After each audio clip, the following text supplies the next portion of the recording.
Sebuah kendaraan lapis baja M113 milik militer Ukraina dilaporkan hancur setelah dihantam secara beruntun oleh drone milik Rusia saat pasukan Ukraina mundur dari posisinya di arah Seversk.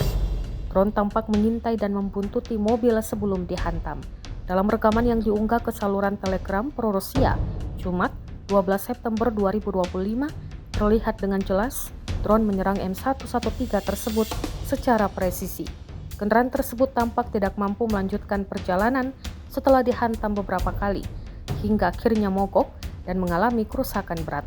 Belum ada informasi resmi mengenai korban jiwa atau kondisi awak kendaraan tersebut.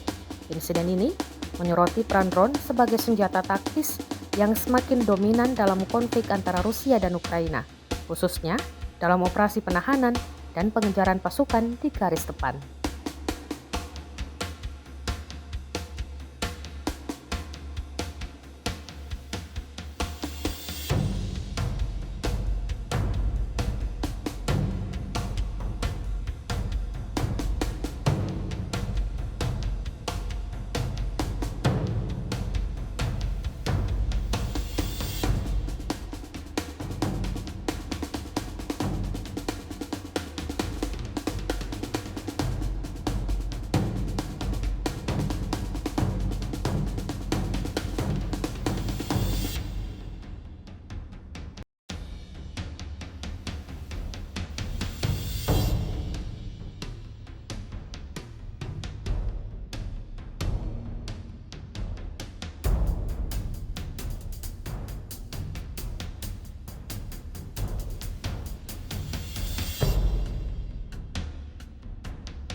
Download Tribun X sekarang, menghadirkan lokal menjadi Indonesia.